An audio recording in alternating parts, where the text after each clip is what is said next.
Good morning, everyone. Very warm welcome to babycode free IELTS classes. I'm Tanu Virmani, an IDP certified trainer and a TEFL to Solve certified trainer.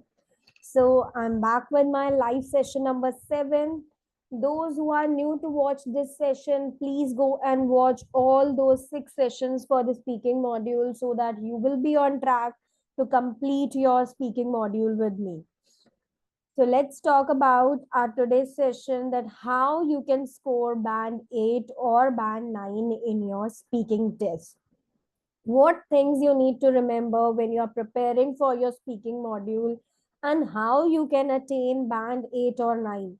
The average band is 6, 6.5, 5, 5.5. But if you really want to score band 8 or above in your speaking test, then you need to have all those tips: how to plan your answer, how to give your answer, how to strategize and organize your ideas. You need to see this session very carefully. Now let's talk about what are the essential tips you need to know when you are giving answer 8 or as compared to the answer number or score which is scored as 6 band. Now, what are those important tips you need to know when you are practicing? 5 speaking tips I'm going to describe here. The very first is speak some English every day. Yes, this is something that I suggest all my band 7 plus students. They have this thing in common, that they speak some English every day. See, nothing comes with a practice of 10 days. Speaking is something which needs complete practice. If you really want to score more than band 8, I would say more than band 7 plus, you should need to practice English at least every day. Some English, I would say. It's not that you have to keep on talking in English the whole day, but yes, it is always practice. It is always better to practice a little bit every day so that you can improve all your skills gradually, right? And you will be able to speak your native language also, right? So that you have an idea how to speak that English language. And what more is, you will be confident enough also when you speak that language on a daily basis. Next is ask the examiner questions if you don't understand. Now, when examiner is asking you some question and you have to answer that question, but you are not able to understand what he asks, so you can ask the examiner. Your speaking test is meant to be like a normal conversation between you and your examiner.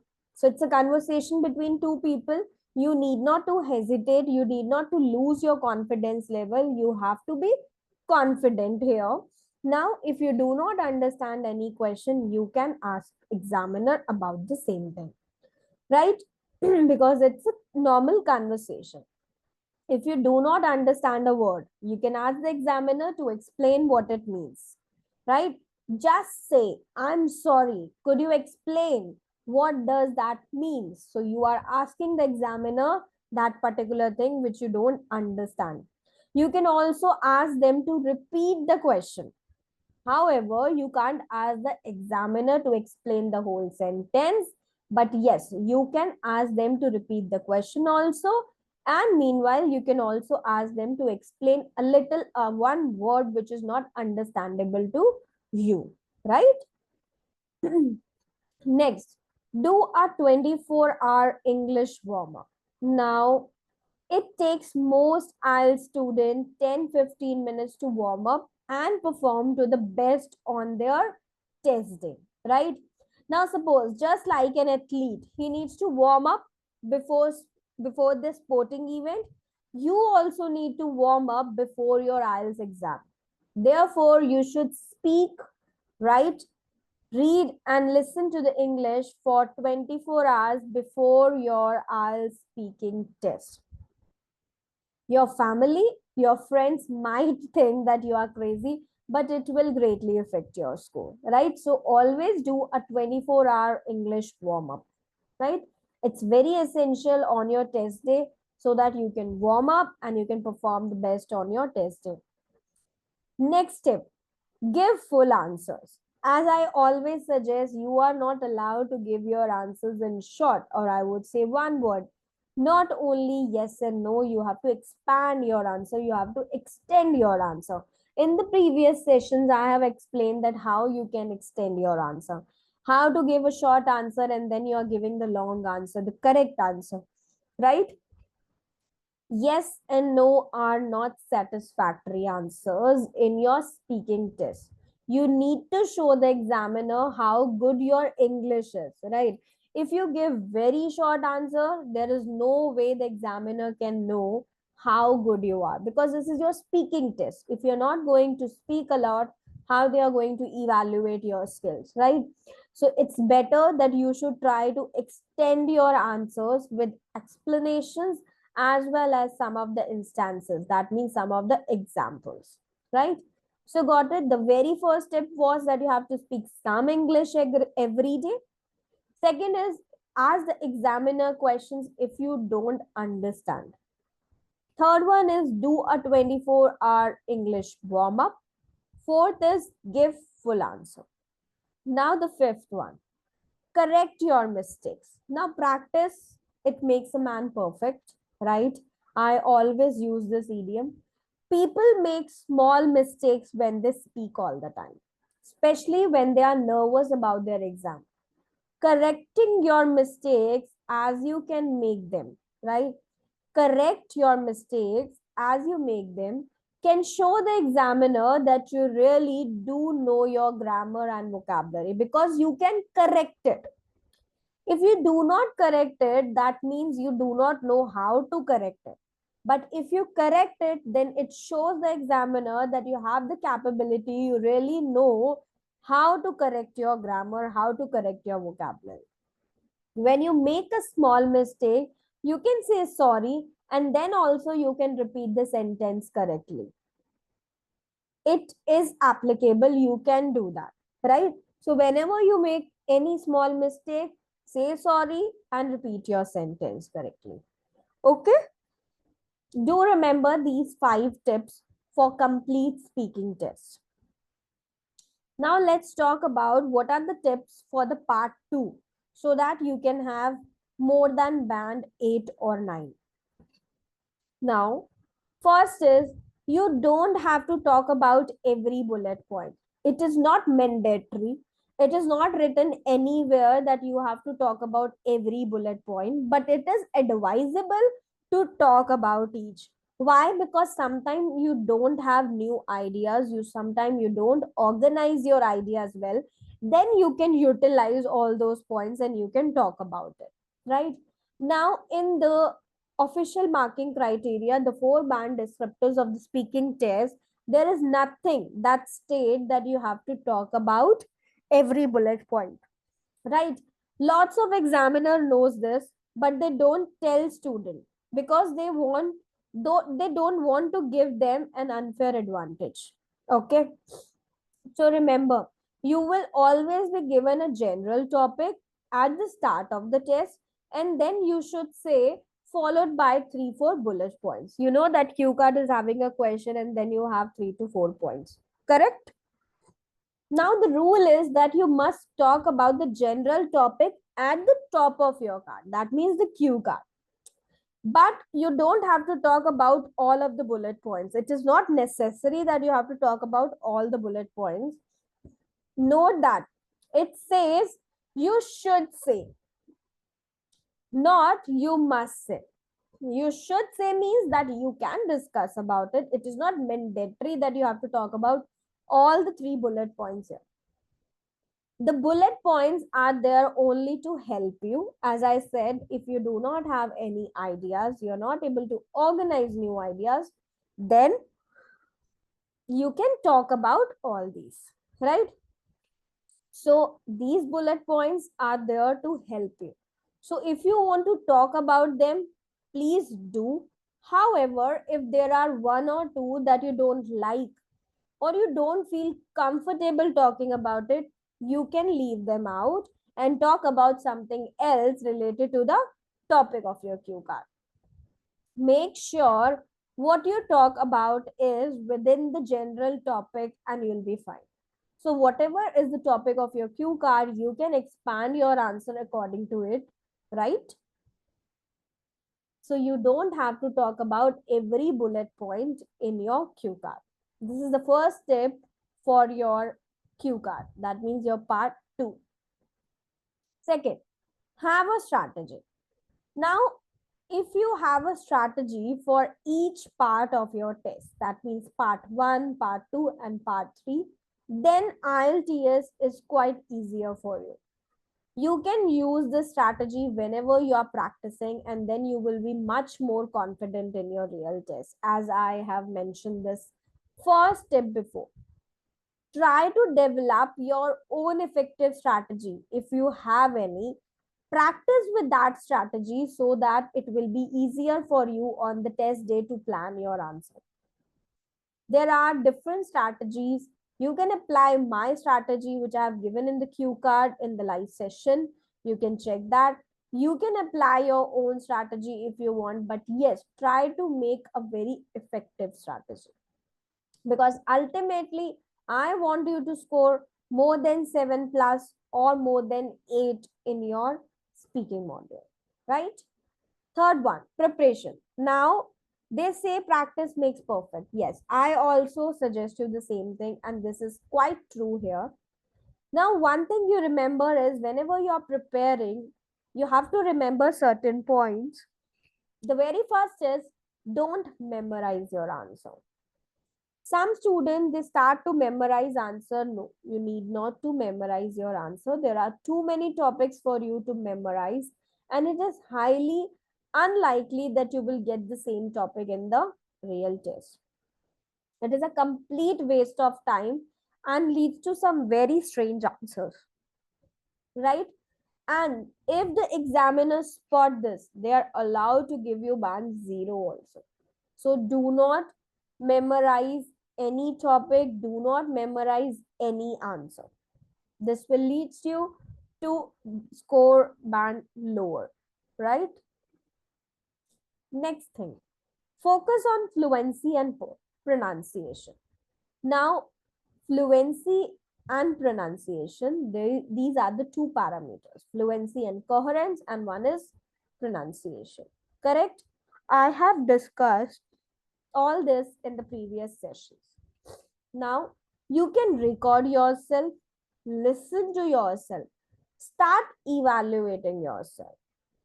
Now, how can you improve your fluency and pronunciation? Start speaking, focus on your fluency, focus on the language what you are using. You can use the functional language which I have discussed. That means start connecting with the connectors, the cohesive devices. Focus on the grammar part, the lexical resources, right? Pronunciation, how up and down your speech is, how your intonation is, what stress you are putting on the words, right? So you have to focus on this. One more thing is, if you do not want to record yourself, you can start practice on the babycode application, right? Here, there, what you can do is, once you submit your answer, you can listen it back again. You can look for all your mistakes because it provide you the band near to the exam, right? There are all the 4 parameters which is there in that application, and they access your score accordingly, right? So focus on the functional language, time yourself so that you know how much you have to speak in 1 to 2 minutes, right? Organize your answer well. Next is use 1 minute wisely. Now, how you have to use that 1 minute? That 1 minute is very important. It's very crucial here, because that 1 minute you can plan your answer, and then the next 2 you have to speak the same thing which you have planned in your 1 minute, right? So you will have 1 minute to prepare before you start talking.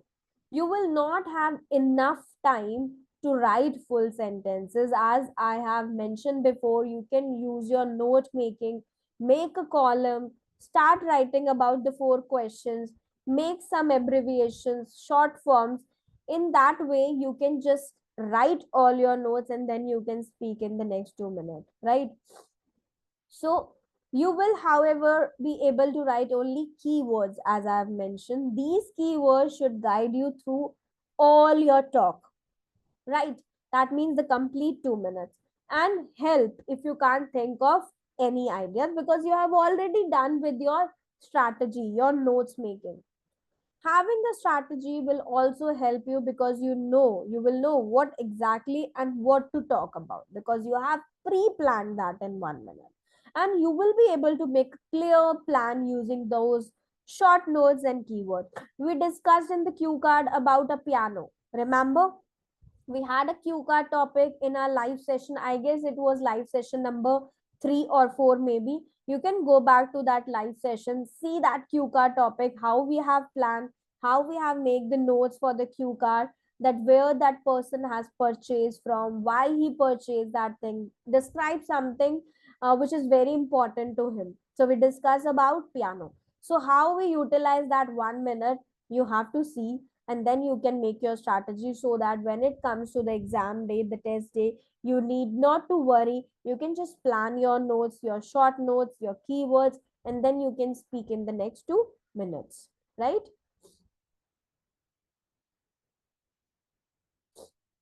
Next, personal experiences are best, but telling a lie is okay too. I stressed on this point before also, that examiner, he doesn't want you to speak truth. You can talk false also. He doesn't bother if you talk the truth or if you talk about a false story. He is checking your speaking skills, right? He's least bothered about what ideas. He doesn't know you personally, right? Whether you're telling the truth or you're telling the false statement, right? He doesn't know that something you own piano is the one you purchased from Dublin or not, is you purchased from Ireland or not, right? What you are saying is they're checking your speaking ability. So what I would suggest you is, personal experiences, yes, they are very best, you can describe about it, but something, if you haven't experienced ever, then you can tell a lie also, right? Telling a lie is okay too here. The best answers are always about the thing you have actually experienced in your life. You can talk about all those things which you have experienced. You will be able to describe things in a more detailed manner, right? And you will be able to talk more coherently about that. That means you will be able to organize your ideas well here. You need to be more confident talking about such real experiences. And these experiences will help you in your fluency as well as in your pronunciation. However, some of the cue card will ask you to talk about things you have not experienced at all in your entire life. Sometimes you get a question, you haven't experienced that thing. Then it is fine to lie, or I would say it is fine to tell a story, a fake story. You should be good at storytelling because cue card is nothing but a storytelling thing, right? Examiner will never check your answer or worry about whether you are telling the truth or a false. They are not going to deep down in your life and then check that whether you have experienced that or not. However, they might ask you some follow questions, so be prepared for this. You need to know the skills and how you have to answer those questions, right? So in my experience, I have seen the best strategy is to use real experiences first and then add some lies to help the answer question fully so that you can extend your answer. Use your imagination, do your mind mapping, use your imagination, and then you will be fine in giving your extended answer because you have to expand your answer, right? Next one, expanding your ideas. Now this is very important. It is very much better to fully expand each main idea than to simply state lots of main ideas and not develop them all, right? So it's always better that you expand each and every main idea. This will help you give more impressive answers, right? And it is also better use of your time because you're using your time in a better way. It is much easier to think of few relevant ideas and develop them. Then it is to think of different ideas because thinking of different ideas also need time. So it's better you think of at least two, three relevant ideas, try to expand it, develop it, and then perform your answer, right? When you're practicing, a good way to expand your main idea is to use who, what, where, how. That means every WH question, which are there in your 3 bullet points, you can make your own WH question. This will help you quickly and easily develop to your main ideas. And you will also get used to the grammatical structures, right? You can also use your senses to help you use a wide range of vocabulary. Think about how things looked, sounded, smelled, tasted. You obviously won't be able to talk about all of these things for every topic, right? You would sound a little strange describing how book tasted. But yes, you will normally be able to use two or three of them. While practicing, you can use a dictionary also to help you describe these sensations and expand your vocabulary, right? Always maintain a vocabulary book with you, but do not just write them, start applying them. Because when you apply them in practice, it will be here, not in your diary or not in your notes, right? So expand your ideas. Seventh one, mistakes are okay. Yes, each one of us make mistakes. Everyone makes grammar and vocabulary mistakes. Every time I make a video, it takes me longer to edit mistakes also than it does to record the video. Yes, even I also do the same thing. Every student who get band 8 or even 9, they also make small mistakes. This is totally understandable because we are speaking. We are not robots here, right? So you should also therefore not panic whenever you make a mistake. Some mistakes are acceptable, right? I have listened to students who were halfway through their part 2 question and then they made a small grammatical mistake and they completely lost their way. Their score went from very high one to the average one, right?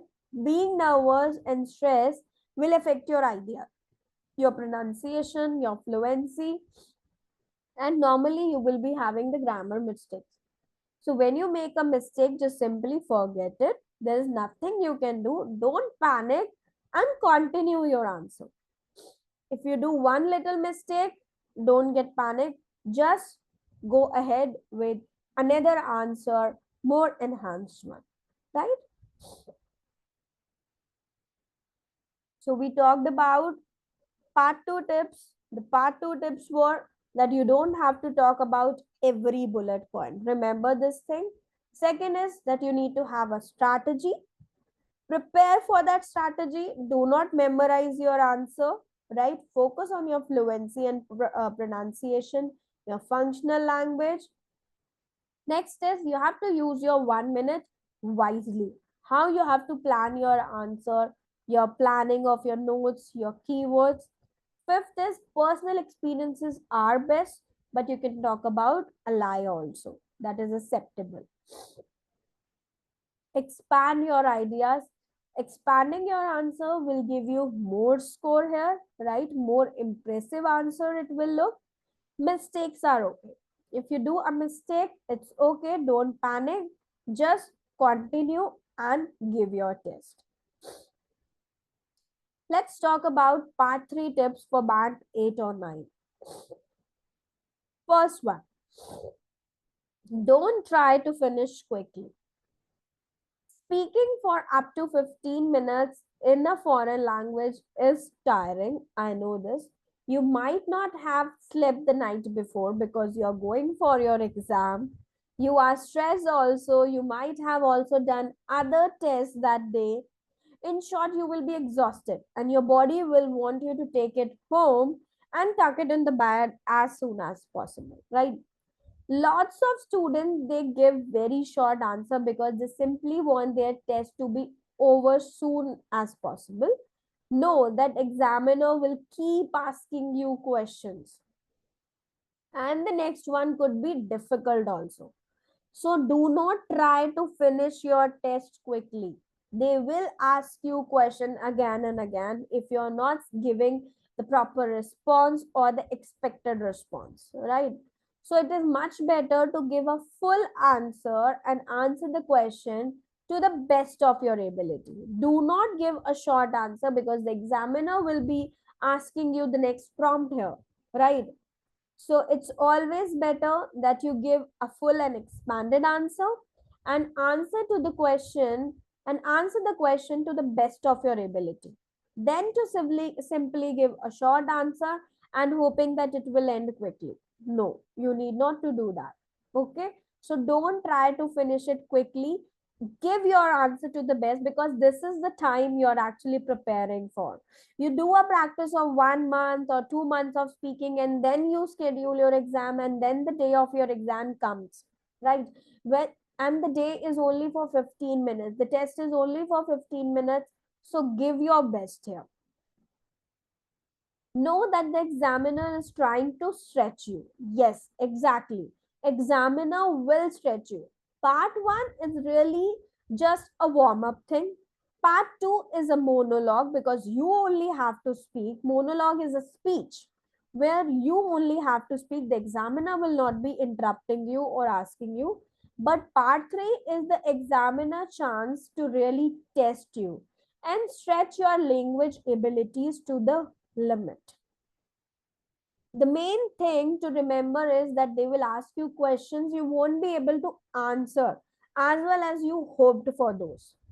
They will often increase the difficulty level until you can't answer the question. They are not trying to be cruel, but this is the best way for them to test your knowledge of grammatical structures and vocabulary. They never judge your knowledge of ideas, but yes, they will check your knowledge of grammatical structures and vocabulary. Now, suppose, think about a personal trainer or athletic coach. They force you to perform, right? They force an athlete to perform more and more, right? Exercise so that they can judge their ability. The same way, examiner keep on asking you questions, so because they want to check your speaking abilities. If you know this is going to happen, you will not get stressed out. You will answer the question more confidently and get higher scores, right? So, no, you should remember that examiner will stretch you. Don't be afraid to ask questions. There will be words in some question you don't understand. The rule is you can ask the examiner to explain one word means, but you can't ask them to explain the whole sentence, right? You cannot ask them to explain the complete question for you. But yes, a single word which is ununderstandable, which is not understandable by you, you can ask them to explain it. You can also ask them to repeat the question if you didn't get quite what they said, right? Always give an answer. Now, there will be at least one question that you have no idea how to answer. Don't worry. This is normal in your speaking test. This is normal. See point number 1. The most important thing is that you have to speak. Do not try to finish it quickly. The most important thing to do is to at least make an attempt. You have been speaking for 15 minutes and one question is not going to lower your mark for the whole test. However, the worst thing you can do is simply not attempting an answer. If you have this mindset, then you wouldn't push yourself to the limit of your ability. So always give your answer. Never leave a question unanswered. Try to answer in your own way, but yes, do not leave it. You have to give an answer to every question. It is also fine to admit that you have no idea. You can tell this to the examiner that I have no idea about. You can simply say, I'm really not sure about this question. If I had to answer, I would say dash. Then you can come up with your exam. Examiner will be very happy that you have attempted this answer rather than just saying, I don't know, or blankly look at them, which happens more than you would think, right? So you cannot simply say that I don't know the answer. You can say that I'm really not sure about this question. If I had to answer, I would say. Then you can come up with a one line statement of that answer, right? You can also give yourself time to think about the question, right? You can take some time. You can say also, that's a difficult question. Just give me a second to think about that. Or I have never thought about that. To be honest, give me a moment. So you can utilize all these phrases to plan your answer when you don't have answer or any ideas to explain it. However, don't do this for every question. Only the one you need to actually think about. You cannot try this thing for every question, right? Next is, think about what the structure the examiner is testing. Now, examiner needs to know that you are capable of using a wide range of structures. Don't worry about inserting as many as structure as possible into your answers, because they will ask you specific questions to test specific grammar structure, right? So you can check that. And we discuss about all the structures in the previous sessions also, that how you have to give comparison based answer, how you have to give opinionated answer, how do you have to analyze your answer, and then you have to give it. Okay, now see, the first one is, now what these questions are: how have mobile phones changed the type of relationships people make? So they are asking you how mobile phones change the type of relationship. So here you can talk about the past and the present, that how relationships have changed because of the mobile phones. You have to give your opinion and then you have to talk about past and present. Second question, some people think that the children should not be allowed to use mobile phones. Do you agree? So you have to evaluate someone's opinion, that some people think that children should be allowed to use mobiles. They should be allowed or not allowed. You have to describe about opinion here.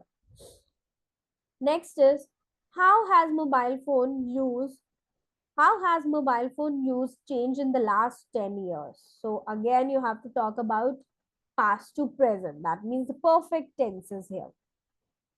Next, how will mobile phone change in the future? So you have to talk about predictions now. You have to talk about future, that what you can expect that changes will be done, going to be done in the mobile phone. If you could add any new feature to a smartphone, what it would be? So now you have to think of the hypothetical situation, that if you really want to add a new feature, what feature it could be, right? So when you know that examiner is trying to test you in all those perspectives, you can give them what you want. You can practice all these part 3 questions in our baby code application. We have designed all this baby code application according to the part 1, part 2, and part 3 of your speaking test, right? So start practicing, because I have discussed all the tips for part 1, part 2, and part 3, so that you can score more than band 8. Now, what for the speaking practice? There are many ways that you can practice your speaking module. The most important thing you need to remember is, it is better to practice on your own than not to practice at all. Don't let the lack of partner stop you from practicing, because for speaking we need to have a partner, we need to have a person with whom we can practice. So there are multiple tests available on our baby code application. You can start practicing. You don't need anybody else to practice with you. you can start doing on the baby code application. Focus on the four marking criteria. You need not to focus on anything else. Everything is irrelevant. Just focus on four marking criteria. Be a reflective learner. You can also record your practice sessions, right? Honestly, check your performance. Appraise your performance if you're doing well. If you're not doing well, correct your mistakes. Learn from your mistakes. Practice for the sake of it will not help. You need to identify your weaknesses also, and then you have to take some actions to improve those shortcomings. That means to improve your mistakes. Now, some of the test day tips. Before you take your test, start talking to your friends, your family in English. Also record yourself to hear how much confident you sound. And do you need to work on your pronunciation or not? Don't be scared of giving wrong or right answer in your test. Remember that examiner will see how articulate you are in expressing your opinions in English. There is no need to stress in your speaking test. Examiner is not going to give you marks on the answers you give, but on how well you can speak on your opinion of thought. Avoid repetition of examiner's question as a part of your answer. Understand the question, rephrase it in your own language. Do not take the answer from examiner's question. Do not slow down or pace up your speaking. Be natural, like how you talk to people in a regular life. Speaking quickly may end up in pronunciation mistakes. Try being as detailed as you can when answering. Develop your responses to each question rather than answering in a yes or a no situation. Always use the correct verb tenses when you're answering the question. For example, if you are asked, what kind of music do you like? Present tense. Do not answer in the past tense because they're asking you what kind of music do you like. Practice how to pronounce the numbers clearly. For example, when spoken, numbers like 40 and 14 may sound similar. Do not try to use complicated words in your conversation if you're not comfortable. Keep it simple and casual. However, yes, if you can use advanced vocabulary, it will be an advantage. Try to provide your answers with reason. This will help you with a wider range of grammar and vocabulary. So remember all these tips for your test day so that you can score more than band 8 or 9. Right? Start practicing from today onwards on the baby code application. There are multiple tests available.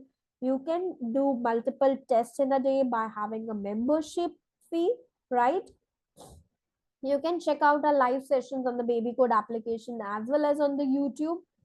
Now in the YouTube, in the baby code application also, you can drop your comments, you can make the star rating, any doubts, any query related to the topic, you can make it. If you want me to cover any particular topic, then also you can drop your comments. I'll be coming up with that topic. I have covered each and everything in the speaking module, but still, if I'm left with anything, you can drop it. I'll be covering up that very soon. Okay. So thank you so much for watching this session. I hope this session will be very effective and will help you also, right? Stay tuned for my next session also. I'll be coming up very soon. Bye bye. Take care. See you.